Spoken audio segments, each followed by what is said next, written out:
Hey guys, I hope you all are doing well. By the time you watch this, we're halfway through March. So I hope you are having a great first half of the month.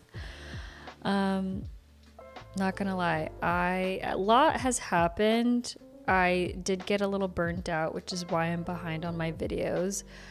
But I'm trying to jump back into my routine and just get back into it. So today I am sharing a flip through of my planner. So let's dive right in. Starting with the deco card here in the front, I flipped this. It used to look like this. Like this is how I had it before. You can't even tell that it's there. The numbers are so small, but when you flip it, the M is just so much more prominent. It stands out. Like it looks like there's something else there. Yeah, this is a vibe. The front here is the same. I plan on changing this in April for the second quarter. Like I love how this looks. When I like something, I tend to keep it. So just trying something new for the second quarter and see if I like it. I have so many dashboards and deco cards. I want to put them to use. I feel like I don't use them as much as I should. That's the plan for April. Next, I have my year at a glance. This is by Cloth and Paper, followed by my vision board for 2024. I made this earlier this year. And then the perpetual calendar. All of my inserts are from Rosie. I love my perpetual calendar. This is probably the best upgrade that I've made in 2024 when it comes to my A5. This section, a little questionable because as you can see, I kind of fell off on tracking my goals. Not that I didn't complete my goals, but I just didn't track it on this insert. I use this section to track specific habits like how many steps, workouts, and just other random things. I also track some of my monthly/quarterly goals. This is great, but I'm just not coming to this section and filling it out like I should. It's just weird how this quarterly section worked out so well for me last year. I relied on this section so much. That's why I got these inserts again for 2024. And now it's just not working. And I'm not entirely sure why. I wish I was more of a habit tracker. I try, but it's almost like I can stick with it for a couple of months and then I fall off. That's usually what happens. That's my track record for keeping a habit tracker. We'll see. I'm hoping to return to this at some point this year.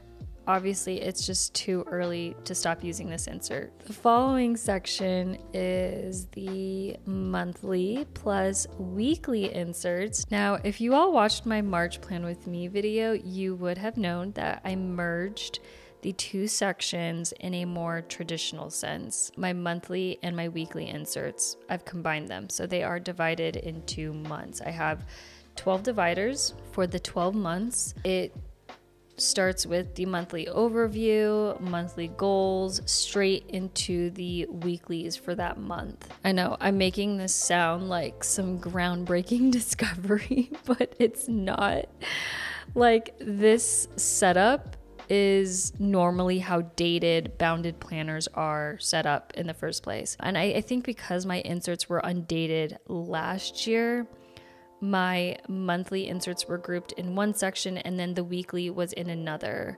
So I transferred that system into my new planner. And because my inserts are dated, I felt like, or that old layout just didn't work out for these inserts. I love how this looks. Like, just makes me so happy. So happy. February ended up filling out. We had a lot of fun things planned in February.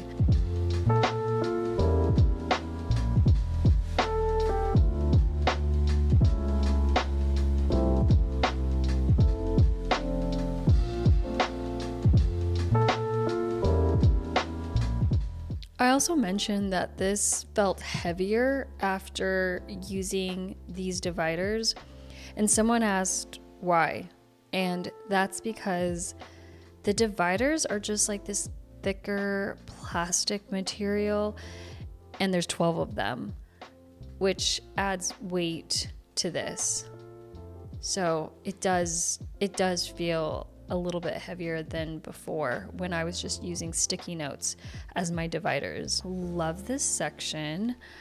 I still use these cloth and paper tab sticky notes as a divider for the later section in my planner. I used this earlier this year for the monthly and the weekly section, but because I found myself flipping back and forth between the sections, these tabbed sticky notes were getting ripped up. I didn't like the way that looked, so I'm glad that I have real dividers. These tabbed sticky notes are great for the sections you're not looking at every day. The daily, hourly inserts. I love these. I feel, in theory, these work for me, but the problem is, I mean, as you can see, I haven't used it once in 2024. I'm honestly contemplating whether or not I should keep these in here. I purchased daily inserts because I found last year when I was planning that sometimes I just needed more space to elaborate on the day, right? Like some days just need a little bit more planning, especially with this year's weekly format, because Saturday and Sunday is not time blocked.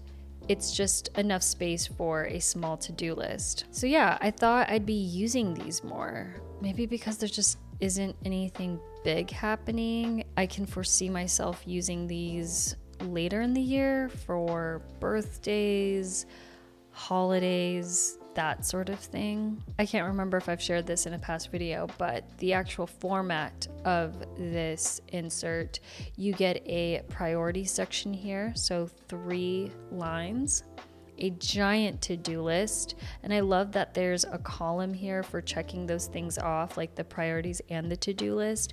There's a small notes section, and then there's plenty of room for time blocking from 7 a.m. to 11 p.m. I'm keeping these in my planner for March, but if I don't use them this quarter, I'm gonna remove these because look at this.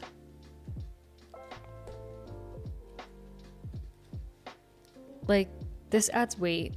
I know that I have these, and when I do need them, I can just pull these out when I'm actually going to use them. The next section is my content planning. These inserts are from Rosie. It's the undated month on one page, and these are great. They're working for me. Yeah, I just like don't have anything bad to say about these. Love, love, love. The very last tabbed section is almost a miscellaneous section. These graph inserts are from cloth and paper, and I just have a very simple list here of the books I've read so far in 2024, and then the next page is content ideas, and that's it. It's pretty random back here. It almost feels like a space where I can quickly jot an idea down if I need to without it getting lost. All of these inserts here are from Rosie, and this is the only one from cloth and paper. Now, I remember when I first mentioned or shared that I was changing inserts for 2024. Many of you asked to do a side-by-side comparison / review of these two inserts. I've heard cloth and paper mention in their happy hour lives that their paper is specially printed. I can't remember if they print it themselves or they have their own like unique paper that they use for their products and nobody else has it. Now, I'm giving this side eye because although I love cloth and paper inserts, I don't know if they are as special as they say they are.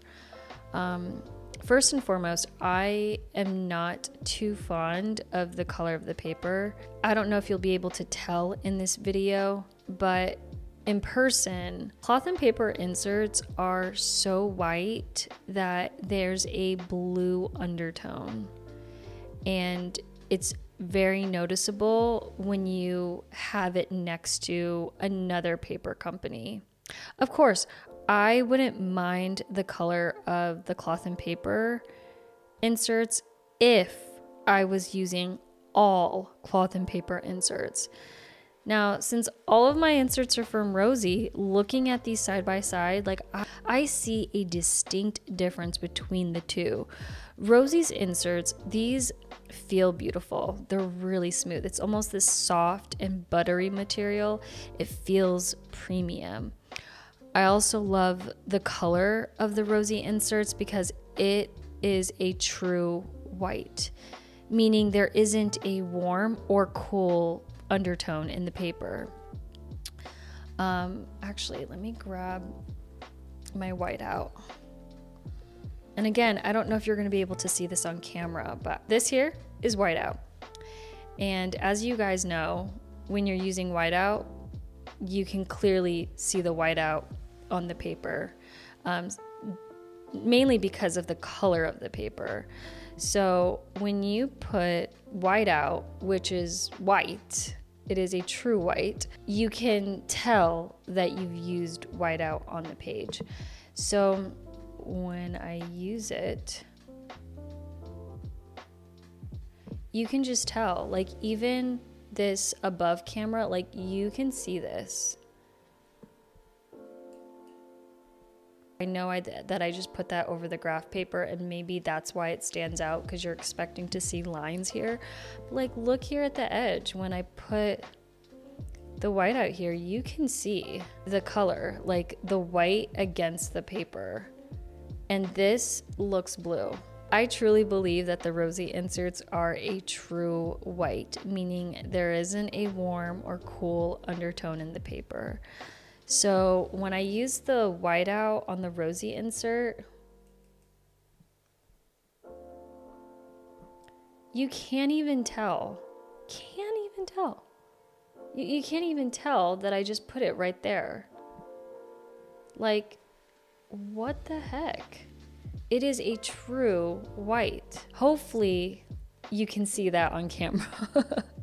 I'm such a stickler for like paper and like the types of paper, the quality of paper, the color of paper, which I'm assuming most of you are like that as well. And so something like this would bother you, just like it bothers me. But like I said, I'm not trying to hate on cloth and paper's inserts. That's not what I'm trying to do. I'm okay with using these cloth and paper graph paper because it's at the end of my planner. It's not mixed in with the rest of my inserts. Cloth and paper, like they come out with great inserts. I love like a lot of the formats that they come out with. I love how they come out with different types of inserts. Especially for a lot of different things. They don't just have dated 2024 monthly and weekly inserts. Like they come out with a wide range. Like they're always innovating, like a book insert, right? How to track your books, or maybe a self-care insert. In addition to that, if bleeding or ghosting is a deal breaker, I didn't notice that at all with both the cloth and paper and Rosie inserts. So yeah, a quick informal side-by-side comparison of both inserts. Anywho, that is what February was like in my planner. I'll see you all in the next one. Bye.